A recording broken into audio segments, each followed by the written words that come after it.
നമസ്കാരം. Point media live ടിവിയിലേക്ക് സ്വാഗതം. 120 വർഷം പൈതൃകമുള്ള ഒരു സ്കൂൾ. എന്നാൽ ഇന്ന് ആ സ്കൂൾ പിന്നോട്ടാണ് മുന്നേറ്റം. മലപ്പുറം ജില്ലയിലെ കോട്ടയ്ക്കൽ GLP സ്കൂൾ. പഠന പ്രദേശത്ത് നാളിതുവരെ നിറം ചേർത്ത ഒരു പഴക്കമുള്ള വിദ്യാഭ്യാസ സ്ഥാപനമാണ് ഇത്.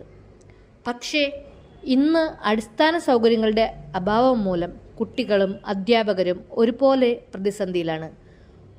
ഒടിഞ്ഞു വീഴുന്ന ഭിത്തികൾ, പൂട്ടാൻ വാതിലില്ലാത്ത ക്ലാസ് മുറികൾ, മഴ പെയ്താൽ വെള്ളം കയറി പുസ്തകങ്ങൾ നനയുന്ന ലേണിംഗ് സ്പേസ്, ഇതൊക്കെ ഇന്നും ഇവിടെ ഒരു യാഥാർത്ഥ്യമാണ്. എത്ര നാൾ കൂടി കുട്ടികൾക്ക് ഇതുപോലെയുള്ള അസൗകര്യങ്ങൾക്കിടയിൽ പഠിക്കേണ്ടി വരും? ഒരു നാടിൻ്റെ വിദ്യാഭ്യാസ ഭാവിയെ നിർണ്ണയിക്കുന്നത് അവിടുത്തെ സ്കൂളിൻ്റെ നിലവാരമാണ്. ഈ യാഥാർത്ഥ്യം മാറ്റണമെന്ന് ആഗ്രഹിച്ചാണ് സ്കൂൾ മാനേജ്മെൻറ്റും കുട്ടികളും രക്ഷിതാക്കളും ബഹുമാനപ്പെട്ട വിദ്യാഭ്യാസ മന്ത്രിയെ നേരിൽ കണ്ടത്. ഇത് 2ാം തവണയാണ് അവർ നിവേദനം സമർപ്പിക്കുന്നത്. ആദ്യത്തെ അപേക്ഷ ഫയലിൻ്റെ ഇരുണ്ട മാറിൽ അദൃശ്യമായതുകൊണ്ട്. ഇനിയും കാത്തിരിക്കണോ നിലവിലെ കുട്ടികൾക്ക് മാത്രം ആ സ്വപ്നങ്ങൾ? രക്ഷിതാക്കളുടെ ഉറ്റ ചോദ്യം.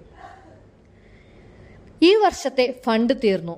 മന്ത്രിയുടെ മറുപടി: ഒരു പ്രശ്നമുണ്ട്. ഈ വർഷത്തെ ഫണ്ട് മുഴുവൻ തീർന്നു. ഏതെങ്കിലും സാധ്യതയിൽ ഏതെങ്കിലും സ്കൂളിന്റെ വിഡ്രോ ചെയ്യാൻ പറ്റുമെങ്കിൽ ഞാൻ പരിഗണിക്കാം. പക്ഷേ അതിനൊപ്പം ജനങ്ങളുടെ ചോദ്യവും ഉച്ചത്തിൽ ഉയരുന്നു. ഫണ്ട് തീർന്നുവെങ്കിൽ അത് എവിടേക്ക് പോയി? പൈതൃകവും ആവശ്യകതയും ഉള്ള സ്കൂളുകൾക്ക് നൽകാതെ ആ പണം എന്തിനാണ് ഉപയോഗിച്ചത്?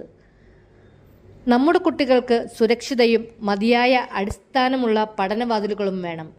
അതിനായി നമുക്ക് ഒന്നാക്കാം. GLP സ്കൂൾ കോട്ടയ്ക്കൽ പൈതൃകമായി മാത്രമില്ലാതെ പുതിയ തലമുറയുടെ അഭിമാനമായ സ്കൂൾ പാടെ ഉയരണമെന്നത് ഇവിടെ ഓരോരുത്തരുടെയും ആഗ്രഹമാണ്.